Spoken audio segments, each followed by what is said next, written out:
자, 인사하겠습니다. 안녕하십니까? 네. 잘 지내시죠? 예. 우리 책은 65페이지 가겠습니다.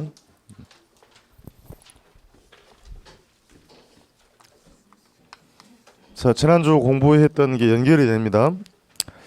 시장 실패라는 표현을 공부를 했어요. 자, 시장의 실패는 다시 좀 풀고 가면 시장 기구가 가격 구기과 자원을 효율적으로 배분하지 못한 상태다라고 했었죠. 그렇습니까? 또 긴가민가 하네요. 예. 그럼 이제 저 줄이면 뭐예요? 줄여버리면 이 의미가 뭡니까? 시장 실패에 줄여버리면 균형 상태다 아니다. 균형 상태가 아니다 그랬죠.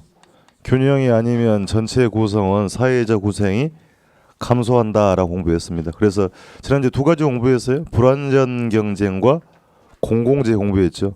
그렇습니까? 이제 외부 효과를 공부를 하게 됩니다. 그래서 65페이지에 외부 효과도 무엇이다? 시장 실패의 원인이다라고 공부를 합니다. 그럼 일단 결론부터 짚고 가면 외부 효과도 균형 상태이다 아니다는 얘기예요? 아니다는 얘기. 이제 그걸 공부를 하겠다는 얘기입니다. 용어부터 정리를 합니다.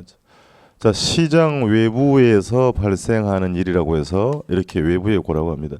그러면 시장은 뭐였냐라고 하면 수요 공급에 의해서 가격이 결정되는 곳이라 했는데 시장 외부라 했으니까 가격이라는 게 있다는 얘기입니까? 없다는 얘기입니다. 자, 가격이라는 게 존재하지도 않을 뿐더러요. 우리가 시장이라고 하면 가는 게 있으면 오는 게 있는 반대급부 현상이 있죠. 민법 시간에 권리와 의무라는 표현을 한번 들어봤을 거예요.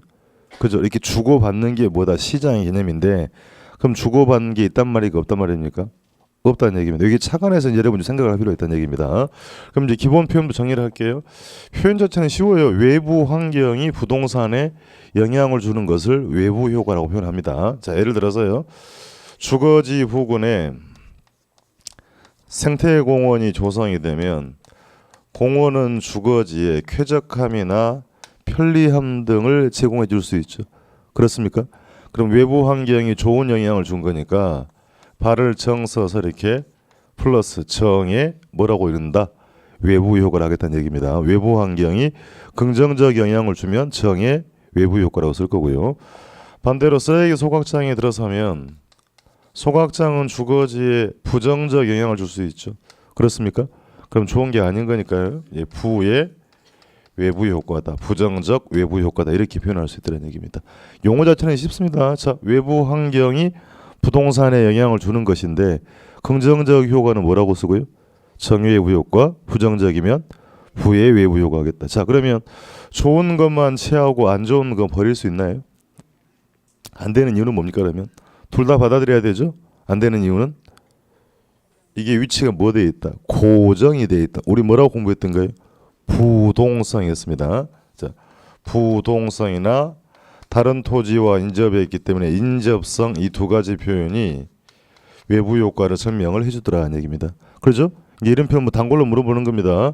외부 효과의 발생 근거는 무엇과 무엇으로? 부동성과 인접성으로 표현할 수 있다. 그러면 이거 자체를 지금 묻는 것은 아닌 것이고요. 지금 제가 서도의 균형 상태가 아니고 시장 실패가 발생하면 즉 외부 효과가 발생하면 전체 구성원의 후생이 감소한다 그랬으니까 이제 그런 관점으로 보겠습니다. 자, 따져볼 거예요. 공원은 주거지 뭔가의 이익을 주고 있긴 한데요. 그럼 그 이익이라는 것은 자, 예를 들어서 의도적으로 환경을 좋게 하기 위해서 의도적으로 가치를 높여주기 위해서 공원이 만들어진 건 아니죠. 그렇습니까? 그러니까 공원이 우범지대로 바뀌어버리면 어떻게 되는 거예요? 또 부의 외부 효과가 되죠. 그러니까 그 이익은 이익인데요. 분명한 것은 의도하지 않은 이익이라는 얘기입니다. 여기는 공감하시겠어요? 의도적으로 공원을 가치를 높여주기 위해서 환경을 좋게 해서 만들어 놓은 것은 아니다는 얘기입니다.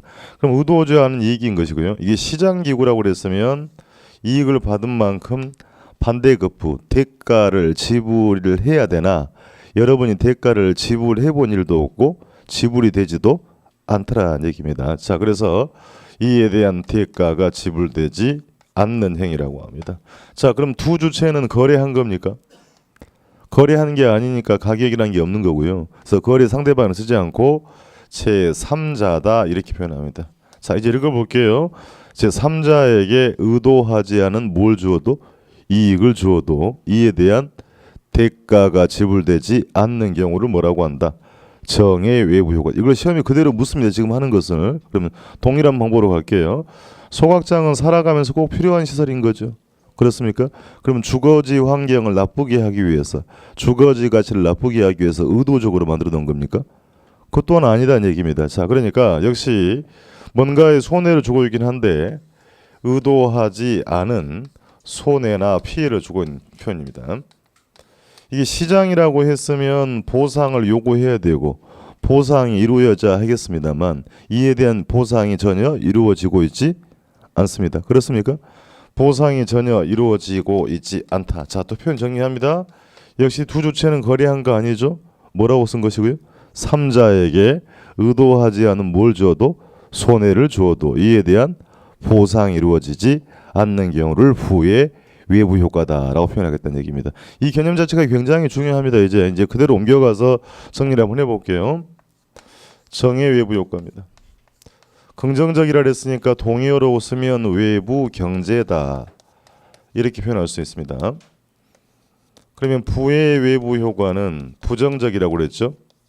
자, 정의 외부 효과를 외부 경제를 했으니 여기는 외부 불경제 혹은 외부 비경제 이렇게 표현하기도 합니다. 자, 그 표현 그대로 가져가세요. 경제 주체 A가 B에게, B는 누구라 그랬던가요? 조금 전에 금방 읽었는데요. 제 3자입니다. 3자에게 의도한 겁니까? 의도하지 않은 이익을 주었습니다. 그럼에도 불구하고 이에 대한 대가가 지불되지 않는 경우를 뭐라고 했다? 정의 외부 효과다. 이제 생각 좀 필요합니다. 직관이 중요한 거니까 여러분이 누군가에게 이익을 주고 있는데 그에 대한 대가를 전혀 못 받고 있다라고 하면 이 좋은 행위를 앞으로 더 많이 할 것 같아요? 적게 할 것 같아요? 자, 뭔가 이익을 주고 있긴 한데요. 자, 자식이 내 마음도 몰라주고 하면 앞으로 이 좋은 행위는 덜 발생하겠죠. 그래서 이렇게 묻는 겁니다. 그래서 정의 외부 효과를 발생하는 재화나 서비스는 시장에 맡겨두면 사회적인 최정량보다 더 적게 과소 생산되는 문제나 혹은 과소 소비되는 문제가 발생한다라고 합니다. 과소가 무슨 말이에요? 더 적게 생산. 우리가 지난주에 균형이라는 표현을 제가 다른 표현을 쓴다 했죠. 사회적인 최적 수준보다 더 적게 생산되고 적게 소비되는 문제가 있다. 지난주에 공원을 공부했습니다. 공공재였죠. 공공재는 봅시다. 과소 생산되는 문제가 있다는 얘기입니다. 그 균형인가 아닌가요? 아니다는 얘기입니다. 균형이 아니니까 시장 실패라는 얘기입니다. 자, 그럼 이제 정부가 개입을 해야 될 거 아닙니까? 무엇을 위해서요? 균형을 맞추기 위해서 개입을 해야 되는 거니까 어떻게 해야 되겠어요? 자, 생각도 하고요. 지난주에 공원의 경우 공공재는 시장에 맡겨지면 과소 생산되므로 사적 주체에게 보조금 지급한다 이런 표현 한번 들어봤죠. 민간 주체에게 동일한 방법으로 보조금을 지급하게 됩니다. 자, 그러니까 제가 생산이란 말이 보이고 또 뭐가 보입니까? 소비란 말이 보이잖아요. 그러니까 이미 시험에 물어본 표현입니다. 외부 요건은 생산 측면의 외부 요건도 있고 뭣도 있다? 소비 측면도 있다는 얘기입니다. 그러면 공급자에게 보조금을 주면 공급자의 비용이 줄어들죠. 그럼 공급은 뭐 할 것이다? 증가할 것이다. 어디로 이동? 우측으로 이동시켜서 사회적 최적 수준 균형을 유도하기 위해서 개입을 하더라. 이렇게 정의를 하는 겁니다. 마찬가지 그러면 수요자에게 보조금을 주면 수요가 뭐 한다? 증가해서 뭘 하기 위해서요? 최적을 맞추기 위해서 개입을 한다는 얘기입니다. 관점을 여기서 공부를 하는 관점을 그랬잖아요. 우리가 수요 공급 이론에서는 이 사건이 수요의 증가냐 감소냐 그것이 우측 좌측으로 가냐 해서 가격이 오르는 원인 양에 늘어나는 원인 이런 걸 공부를 했다라고 하면 정책론에서는 그걸 이제 묻는 게 아니에요. 정부가 시장에 개입하는 이유가 있다 그랬죠. 그럼 정부가 개입하는 이유, 정책의 목적, 정책의 취지를 알아야 되는 거고 정부가 시장 개입을 하면 이제 시장에 어떤 일이 발생합니까? 이렇게 묻는 겁니다. 자, 그러니까 좋은 것들은 직관으로 생각하고요. 좋은 것들은 시장에 맡겨두면 어떻게 되므로 적게 생산, 적게 소비가 되므로 시장 실패를 발생할 수 있기 때문에 정부가 균형을 최적을 유도하기 위해서 뭐 하더라? 보조금 지급을 통해서 최적을 유도한다. 이런 관점으로 대응을 해보면 되겠습니다. 자, 동일한 방법으로 갑니다. 부의 외부 효과입니다. 경제 주체 A가 역시 B에게, B는 누구라 그랬죠? 제3자입니다. 제3자에게 역시 의도하지 않은 손해 피해를 주어도 시장기구가 아니니 이에 대한 보상이 이루어지지 않는 경우를 부의 외부 효과입니다. 또 생각이 또 필요합니다. 자, 여러분이 누군가에게 피해를 주고 있는데요. 그 피해에 대해서 보상을 해야 할 필요가 없다라고 하면 이 좋지 못한 행위, 부의 외부 효과를 발생하는 재화는 더 만들어지겠어요? 덜 만들어지겠어요? 피해를 줘도 보상을 할 필요가 없대요. 더 많이 만들어지는 문제가 있다. 그래서 시험장에는 부의 외부 효과를 발생하는 재화를 시장에 맡겨두면 사회적인 최적량보다 더 많이 과다 생산되거나 과다 소비되는 문제가 있다고 합니다. 역시 균형인가 아닌가요? 균형이 아니기 때문에 시장 실패라는 얘기입니다. 자, 그리고 관점이 그러니까 이게 좋고 나쁘고 이런 문제가 아니에요. 좋고 나쁘고 이 문제가 아니고 둘 다 균형 상태가 아니니까 시장 실패라고 하는 겁니다. 자, 그럼 또 정부가 개입을 해야 되죠. 무엇을 위해서요? 균형 최적을 유도하기 위해서 이제 보조금을 줘야겠습니까? 너무 많이 만들어지고 있죠. 그럼 적절하게 규제라는 방법을 통해서 개입을 하게 됩니다. 공급자에게 규제하게 되면 공급자의 비용이 늘어나죠. 그러면 재화의 공급은 뭐 하더라? 감소하더라. 그래서 그렇게 함을 통해서 최적을 유도하는 개념이 되겠습니다. 역시 소비자에게 규제하면 수요가 뭐해서? 감소해서 최적을 유도하는 개념이. 이 표현만 정리하면 사실은 그렇게 어려운 건 아니다는 얘기입니다. 그러니까 시험을 뭐 복잡하게 묻질 않으니까 이걸 직관으로 생각해 보더라도 좋은 것들은 시장에 맡겨주면 적게 만들어주고 안 좋은 것들은 많이 만들어지는 문제가 있으니까 둘 다 시장 실패입니다. 그렇죠? 그러니까 잘 생각하셔야 돼. 좋고 나쁘고 문제 아니라 그랬어요.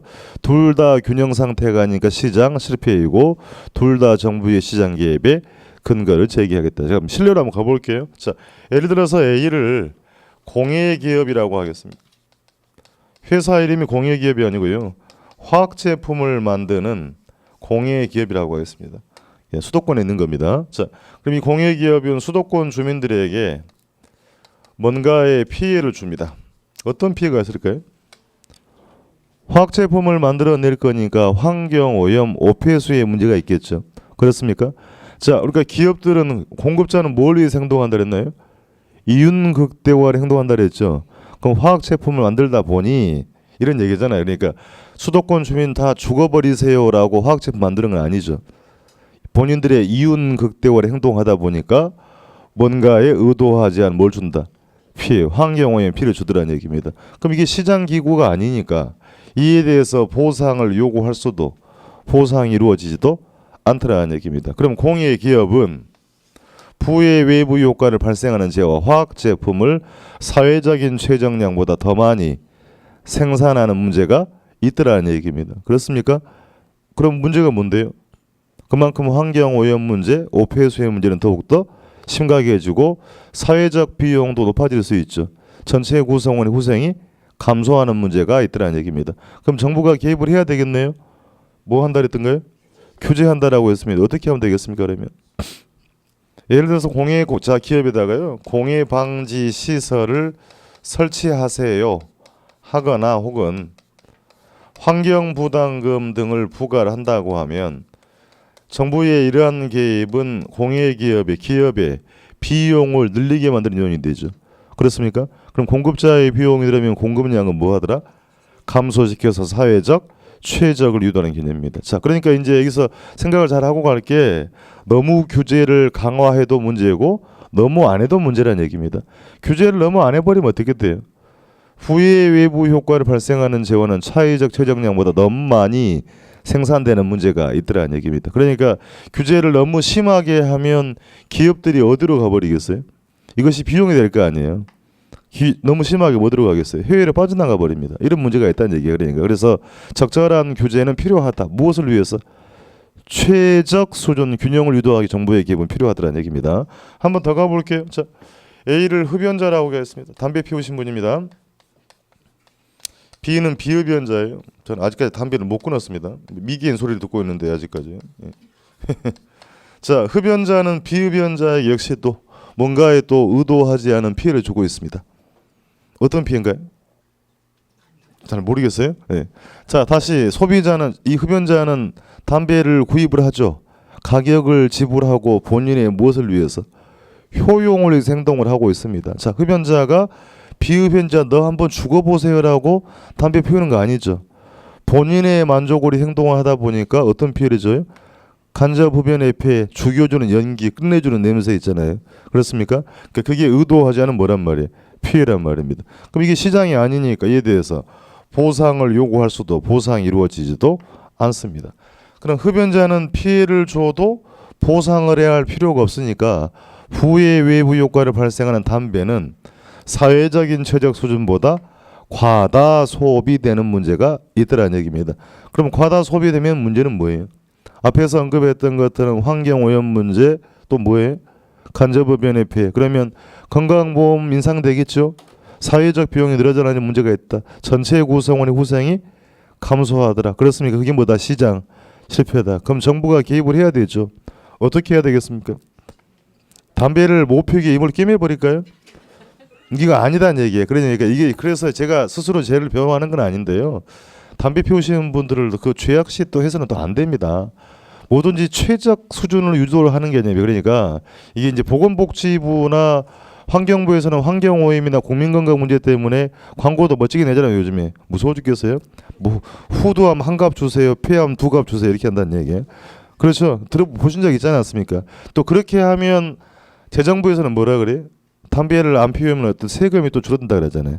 그래서 이게 모든 게 다 적절한 수준으로 유도를 할 필요가 있다. 이런 관점으로 접근을 할 필요가 있는 겁니다. 그래야 오래 남는 거예요. 아시겠죠? 따로 외워되는 게 아니고 그래서 적절하게 규제한다 그랬죠. 어떻게 규제했던가요? 담배 과다 섭입 문제를. 담배가격 인상했어요? 예, 세금 부과합니다. 그러니까. 담배에 세금을 많이 부과하니까 담배 가격 인상이 되죠. 이렇게 함을 통해서 최적을 유도하고 있다는 얘기입니다. 공공시설 내에서는 흡연 못하게 돼 있죠. 흡연하게 되면 우리 하는 말은 벌금 낸다, 뭐 과태료 낸다고 하잖아요. 그게 뭐란 말입니까? 규제한다는 얘기예요. 그러니까 이것이 이제 그 담배를 피우시는 분들 공익기업을 전부 다 뭐 다 죽여버리자 이런 개념이 아니란 얘기예요. 그러니까 최적 수준을 유도하게 적절하게 규제도 필요하고 적절하게 뭐도 보조금도 지급을 할 필요가 있다는 얘기입니다. 그러니까 이게 뭐 시험을 떠나서 우리가 재정학의 기본입니다. 기본. 뭐든지 균형 수준으로 유도하기 위해 가야 전체 구성원의 후생이 높아지는 문제가 있다는 얘기입니다. 아시겠죠? 그런 걸 가지고 접근해 주시라는 얘기입니다. 그래서 이제 이 정도는 기본을 여러분이 정리를 해야 되는 거고요. 여기서 많이 또 응용이 됩니다. 자, 정부가 개입하는 이유는 뭐 때문에 개입한 거예요?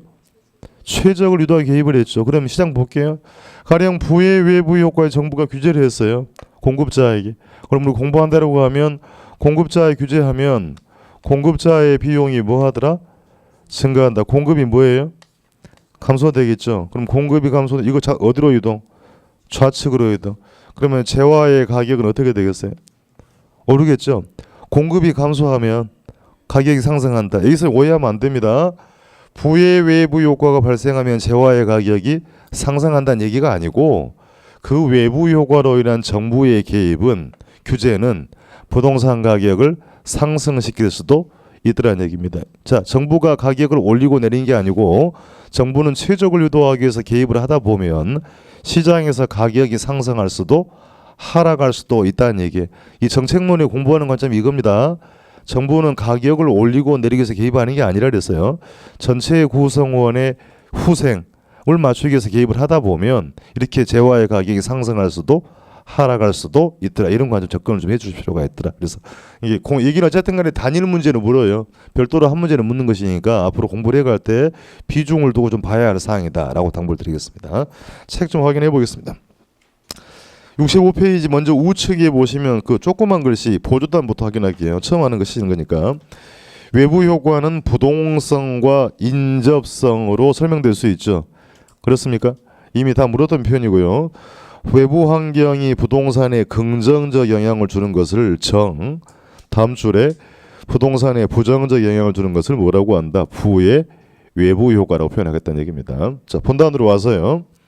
자, 기본 정의는 굉장히 중요합니다. 외부 효과란 어떤 경제 주체의 경제 활동이 시장 기구를 통하고 통하지 않고, 동그라미 치시고요. 통하지 않고 거래 상대방이 아니라 그랬죠. 다른 제3자죠. 3자 동그라미 치고요.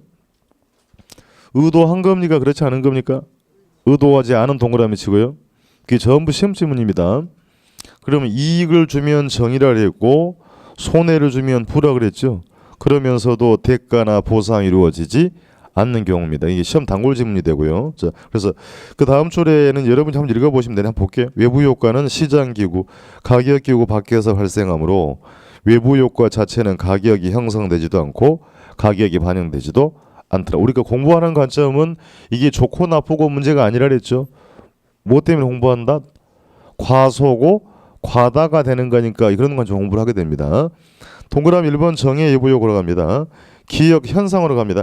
주택시장에서 주거지 부근에 생태공원과 학군이 조성되면 주거지의 정의 외부 효과가 발생할 수 있죠. 그렇습니까? 물어봤던 표현이고요. 이제 개념이 중요해요. 동일한 방법으로 갑니다. 시장기구를 통하지 않고 제3자에게 미치는 유리한 효과라고 쓰고 있죠. 그게 동일한 말입니다. 정의니까 유리한 효과 또 뭐다? 이익을 가져다 주는 것으로서 그럼에도 불구하고 이에 대한 대가가 이루어지지 않는 경우다. 그래서 이러한 정의의 외부 효과를 유발하는 재화나 행위는 다음 줄에 사회적인 최정량이란 말이 보입니까?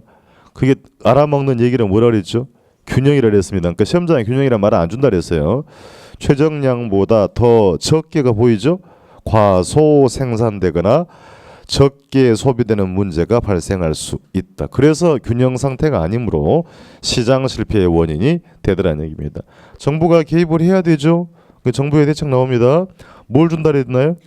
동그라미 치겠습니다. 보조금을 지급하거나 혹은 다음 줄에 직접 공급해서 과소 생산이나 과소 소비의 문제를 해결하는 형태가 되겠습니다. 자, 2번 갑니다. 부의 외부 효과.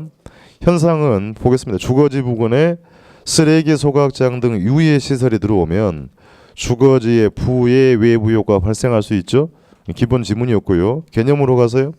한 경제 주체 행위가 역시 시장 기구로 통하고 통하지 않고 역시 제3자에게 미치는 이제 뭐라고 썼어요? 불리한 효과입니다. 손해를 가져다 주는 경우로 그럼에도 불구하고 보상이 이루어지지 않는 경우가 되겠습니다. 설명을 드린 사항이니 거기를 한번 읽어보시면 되고요. 세 줄을 내려오세요. 세 줄을 내려오시게 되면 중간부에 가면 이러한이 보입니다. 찾았나요? 예, 이러한 밑으로 갈게요. 부의 외부 효과를 발생하는 재화나 행위는 역시 사회적인 최정량보다 더 많이 생산되거나 더 많이 소비되는 문제가 발생할 수 있다. 그래서 나빠서 이런 문제가 아니고 균형이 아니므로 뭐다? 시장 실패가 발생할 수 있다는 얘기입니다. 넘겨보겠습니다.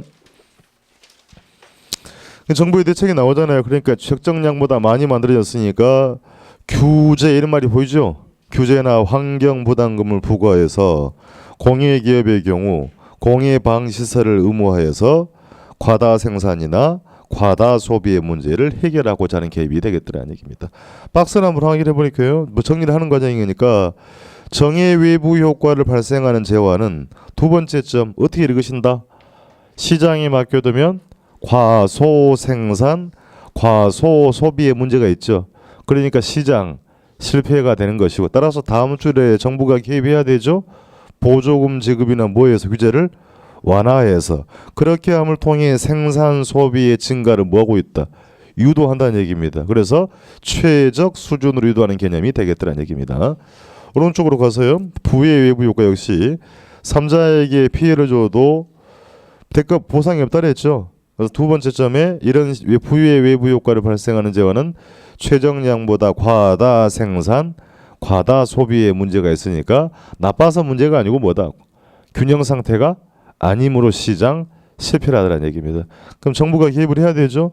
대표적으로 규제, 과징금 부과 혹은 환경부담금 부과 등을 통해서 시장 개입을 하면 재화의 생산이나 소비가 뭐하더라? 감소시켜서 사회적인 최적으로 유도하는 배경이 되겠더라는 얘기입니다. 그렇습니까? 이 개념 이해하시겠어요? 자, 혹여요 이런 얘기입니다. 자녀분들 중에 중고등학생을 둔 부모님들이 계실 겁니다. 그러면 중고등학생들을 집안에서 터치 안 할 때, 개입 안 할 때니까 자유방임의 상태로 알아서 한번 살아봐라고 하면 집에 잘 들어올까요? 안 들어올까요? 집에 잘 안 들어올 겁니다. 불을 보도 뻔한 일이죠. 그럼 대다수 어디 가겠어요? 밤에? 뭐 PC방이나 뭐 찜질방 전전을 하지 않겠어요? 그럼 그런 행위는 가정에 부의 외부 효과를 발생하는 거죠. 가만 놔두면 어떻게 돼요? 더 많이 발생할 수 있다. 이거 어떻게 해야 되겠습니까? 그러면 가정의 균형을 위해서, 최적을 위해서 족쳐보라는 얘기입니다. 족치라는 얘기잖아요. 적절하게 입할 필요가 있단 말이에요. 규제, 그렇게 생각하면 되네요. 그러니까 시험장에 이것은 뭘 신뢰를 묻는 건 아닌 거니까 그런 관점으로 접근을 해주시면 아주 편한 내용입니다. 그러니까 이 공부하는 관점을 모르시면 굉장히 딱딱한 얘기가 되는 거예요. 이게 자체가. 그러니까 흐름 자체를 잘 읽고 가시게 되면 학계로는 개념 원리를 이해해버리면 어떻게 문제를 풀더라도 다 해결이 가능하다. 그러니까 앞에서 말씀드렸던 이런 문제가 다 나온 거예요. 이미. 그러니까 부의 외부 효과를 발생하는 재화를 시장에 맡겨두면 뭐가 되는데? 과다가 되는데, 부의 외부 효과에 대해 정부의 규제는 부동산 가치를 상승시킬 수가 있다. 그래서 사실은 복잡한 지문은 아니잖아요. 정부가 개입을 했는데 개입한 이유는 가격을 올리고 내리기 한 이유가 아니라 개입을 하면 재화의 가격이 상승할 수도 하락할 수도 있다. 그 말 빼버릴게요. 그 말을 빼버리고 그러면 정부가 공급자의 규제를 강화하면 가격은 뭐 할 수 있다? 상승할 수 있다는 얘기잖아요. 그러니까 그게 앞에 한 줄 들어갔는데 이게 또 고민한단 말입니다. 그러니까 흐름을 좀 잘 여러분이 생각을 할 필요가 있겠습니다. 박스 밑에 그래서 정리해서요. 동그라미에서 한번 그래서 외부 효과는 설명을 드렸던 것처럼 생산 과정뿐만 아니라 뭐도 있다. 소비 과정에서 발생하더라는 얘기고 4번 결국 정의 외부 효과나 부의 외부 효과 모두 시장 실패죠. 그렇습니까? 좋고 나쁘고 문제가 아니라 그랬어요. 균형 상태가 아니니까 둘 다 시장 실패고 따라서 정부의 시장 개입의 근거가 되더라는 얘기입니다. 답을 한번 해보겠습니다. 정의 외부 효과가 발생하면 정부의 시장 개입은 필요하지 않다.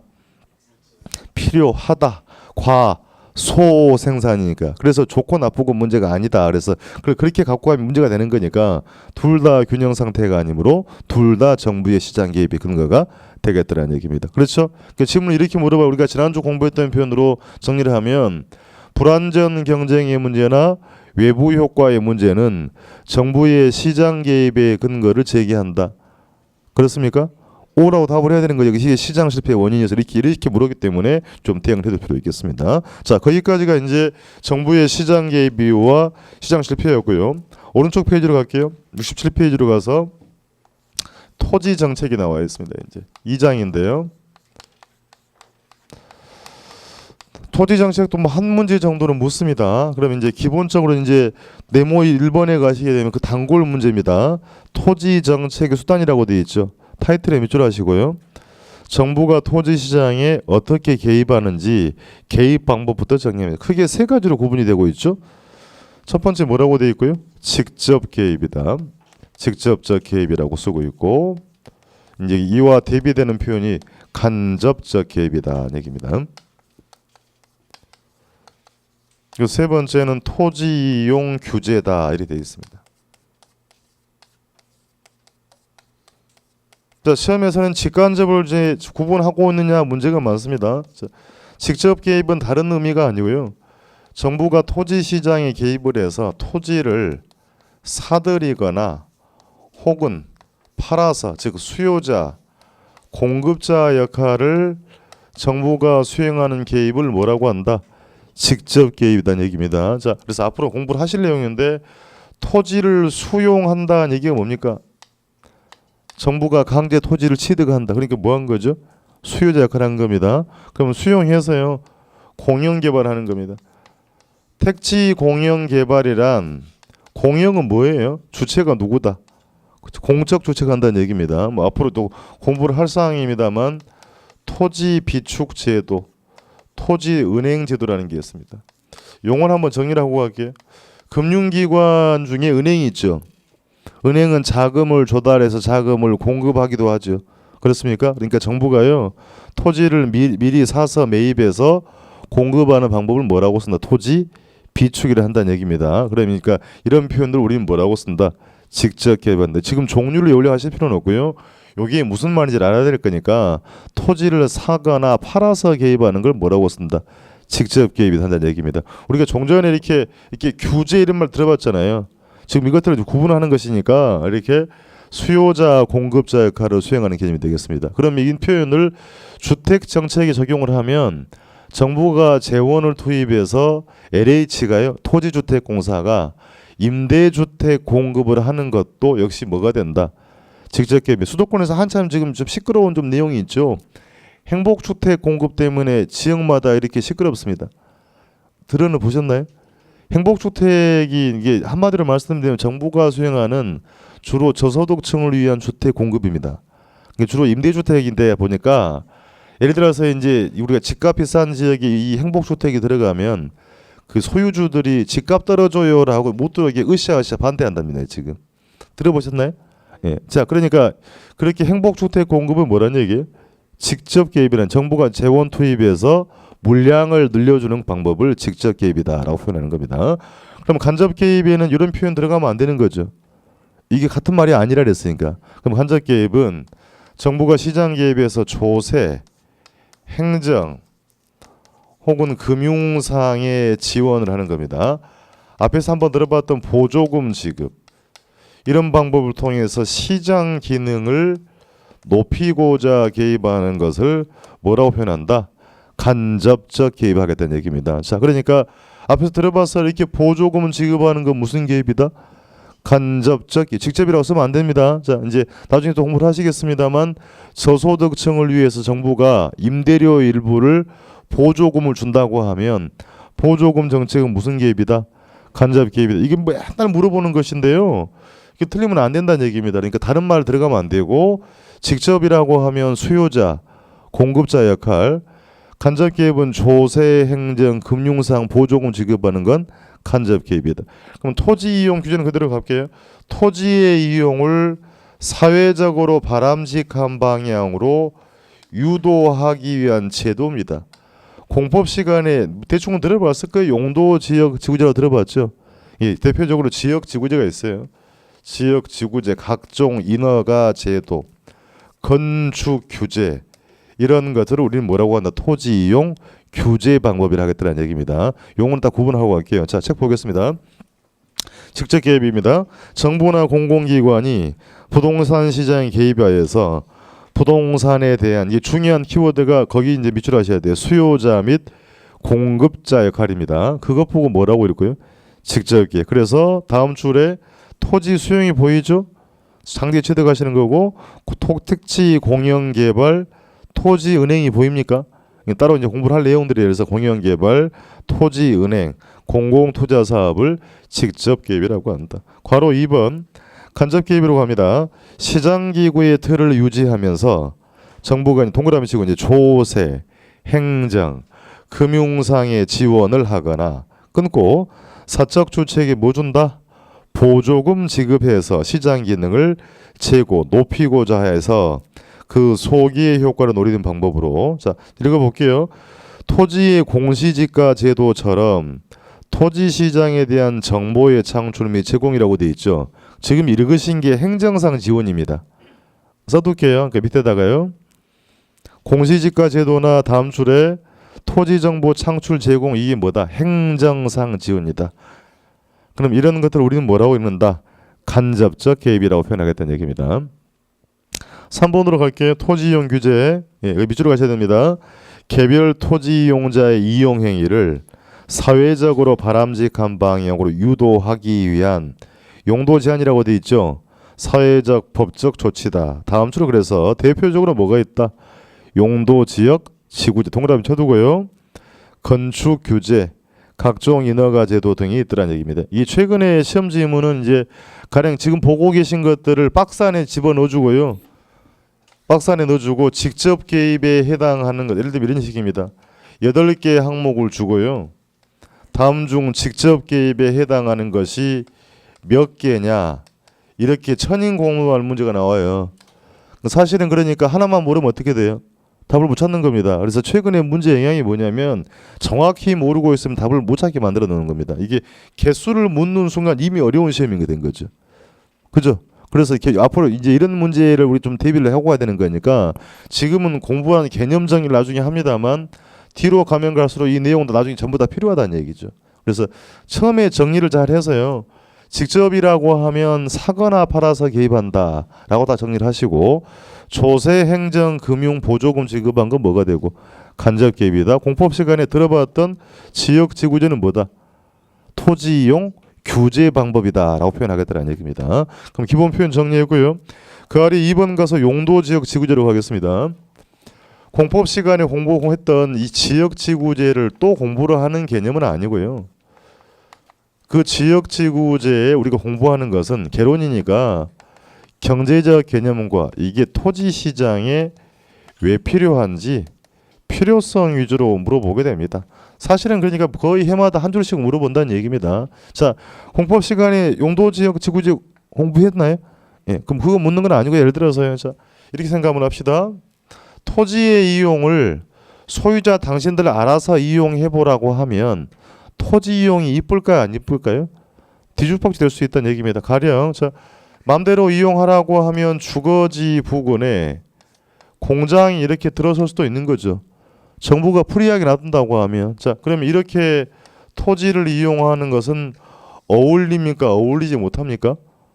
어울리지 못해 보이죠. 왜 그런가요? 공장이 주거지 인접해 있다 보니까 주거지에 부정적 부의 외부 효과를 발생할 수 있죠. 그렇습니까? 자, 토지 이용이 효율적이다? 아니다는 얘기예요. 그래서 정부가 개입을 해서 앞으로 이 지역은 주거 전용 지역 혹은 전용 주거 지역 이렇게 지정을 하겠다는 얘기입니다. 이렇게 지정을 하게 되면 공장이 빠져나가겠죠. 그렇습니다. 이걸 뭐라고 한다고요?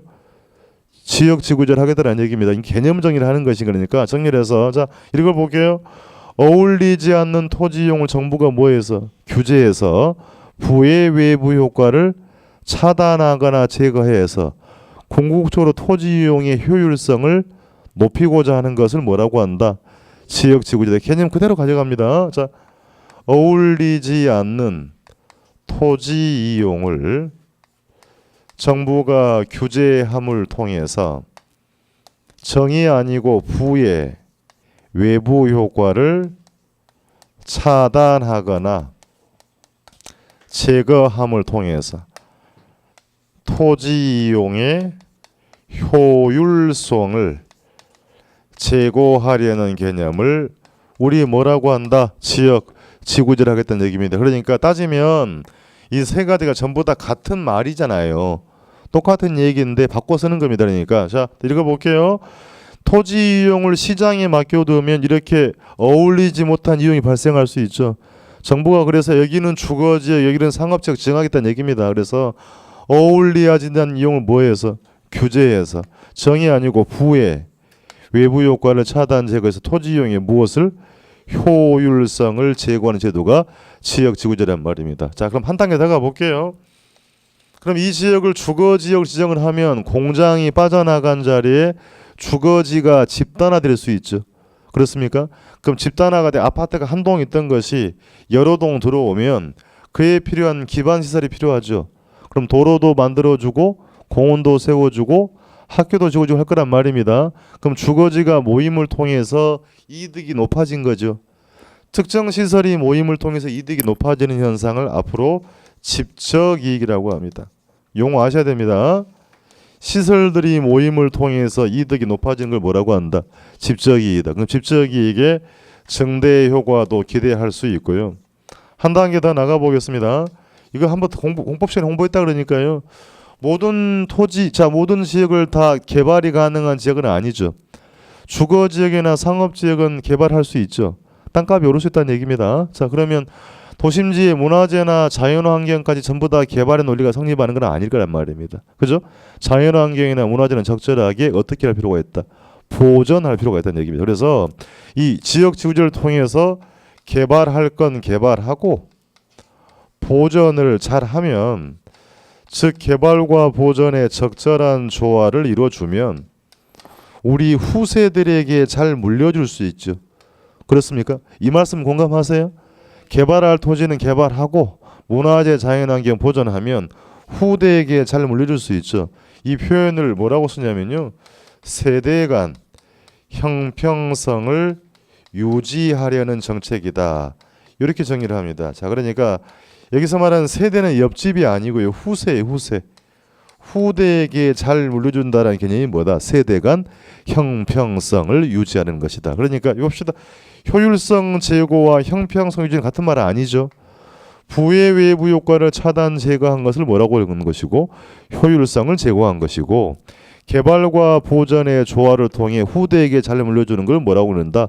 세대 간 형평성을 유지하는 겁니다. 이게 가장 기본이 되는 지문입니다. 자, 그러면 제도의 목적은 있었어요. 이 용도지역 지구제 문제는 이게 있었잖아요. 개발과 보전 잘 되면 후대에게 잘 물려준다는 좋은 취지가 있긴 한데 이 제도를 시행하다 보니까 치명적인 문제가 발생합니다. 답은 칠판에 있습니다. 이 칠판 볼게요. 자, 언니네 땅은 개발이 가능한 지역 상업지역이고요. 내 땅은 백제시대의 문화재가 왕창 나왔습니다. 대박이죠. 이건 또 뭔 얘기냐고요? 자, 옆집 내 땅은 뭐라고요? 상업지역. 내 땅은 뭐예요? 보존지역입니다. 어떻게 돼요 그러면? 여기는 땅값 오르죠. 요건 개발해 못해. 못한단 말이에요. 문제가 생기죠. 취지는 뭐였어요? 개발과 보전의 조화를 통해 후대에게 잘 물려준다는 좋은 취지가 있었습니다만 이 제도를 시행하다 보니까 보전지역 토지 소유자는 본인의 토지를 개발한다 못한다. 개발하지 못하는 생각지도 않은 손실이 발생했습니다. 그렇습니까? 다시 정리하면 개발이 가능한 지역과 보전지역 토지 소유자 간에 재산상 형평성 문제가 발생하고 심화된다는 단점이 있더라는 얘기입니다. 그렇습니까? 그러니까 여러분 토지가 도심에 있는데 그게 녹지지역, 자연환경 보전지역 지정되면 참 답답할 일이죠. 태상권 행사가 안 되더라는 얘기입니다. 그럼 정부가 좀 보상을 해주면 좋을 거 아니에요. 그렇지 않겠습니까? 그럼 보상을 해준 적은 아직까지는 없습니다. 그래서 이제 이 여기에 대한 대책이 이제 우리 미국 제도가 개발권 양도제라는 게 있고요. 이게 우리 제도는 아닙니다. 그래서 이게 이제 법리 체계가 안 맞기 때문에 올해 7월 달에 통과가 되었습니다. 그래서 용적률 거래제 가 앞으로 시험에 이제 물어볼 수 있다는 얘기예요. 그러니까 용적률을 뭐 하라는 얘기입니까? 거래한단 말입니다. 그러니까 용적률을 부여해주고 개발적인 용적률을 팔아먹으라는 개념이 됩니다. 그래서 차후에 이제 공부를 할 내용이 될 거니까 이제 공법 시간에 그걸 다루지 않으면 결론을 해야 될 것 같아요 아마도. 그러니까 그래서 이 내용도 이런 얘기잖아요. 도심지 내에서도요 용적률이라는 표현을 아직 안 들어봤죠. 부담스러우니까. 들어봤어요?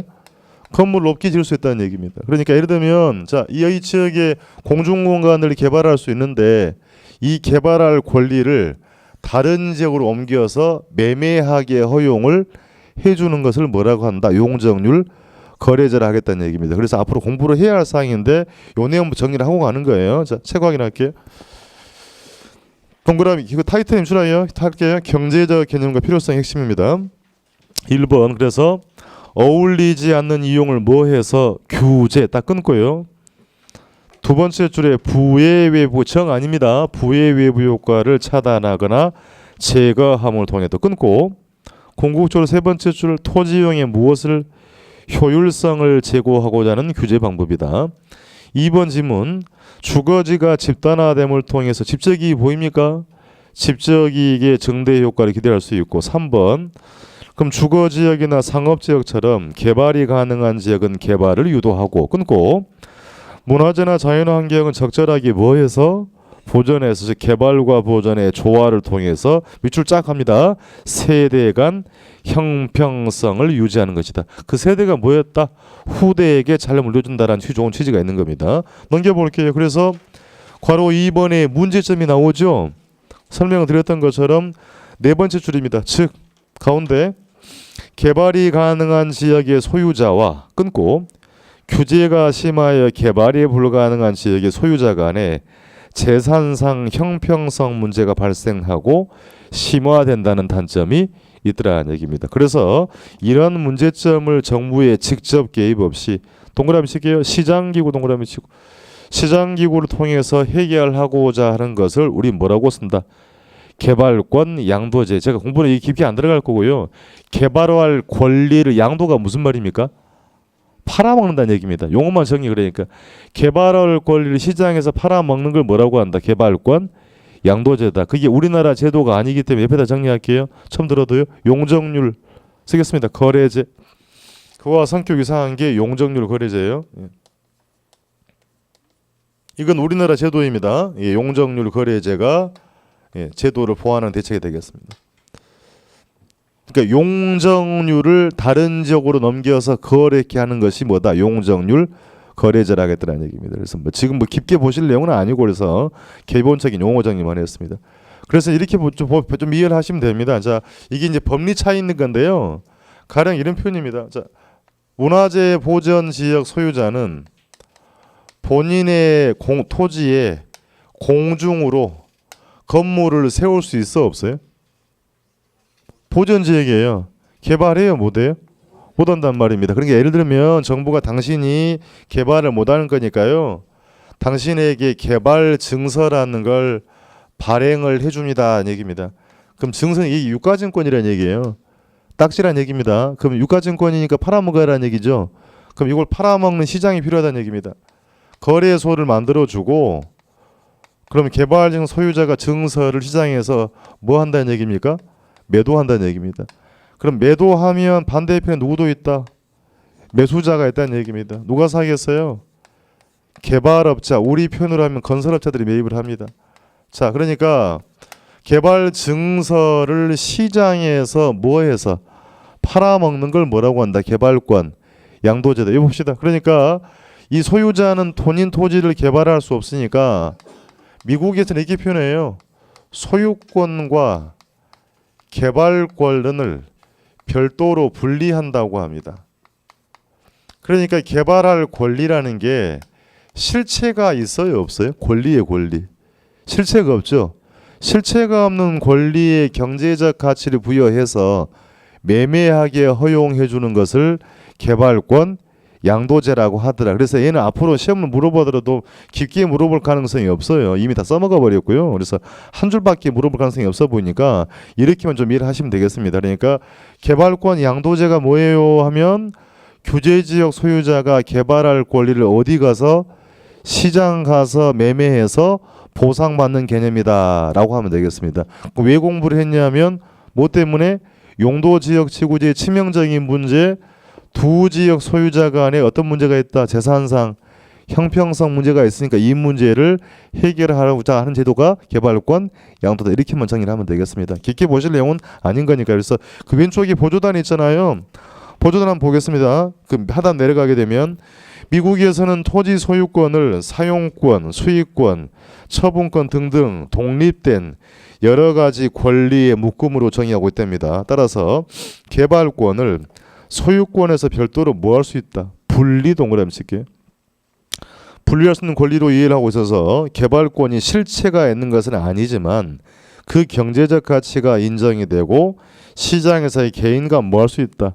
매매가 이루어질 수가 있다. 이렇게 보면 되겠습니다. 이 표현을 이렇게 생각하면 됩니다. 자, 예를 들어서요. 자, 우리가 도심지 내에서도 같은 동의 아파트여도 고층 아파트가 좀 비싸게 거래가 되죠. 아닌가요? 예. 그럼 그런 이유는 뭡니까? 네, 조망이라고 말씀하시네. 그러니까 그러니까 조망권이나 일조권이라는 게 실체가 있습니까? 실체가 있는 건 아니죠. 근데 우리 법률에서는 그걸 따로 매매할 수 있는 건 아니지 않습니까? 근데 결국은 거기에 뭐가 인정이 되고 있다? 경제적 가치가 인정이 되고 있다는 얘기입니다. 그러니까 미국에서는 예를 들면요, 여러분이 말씀드린 조망권, 일조권은 별도로 매매가 가능하다는 얘기예요.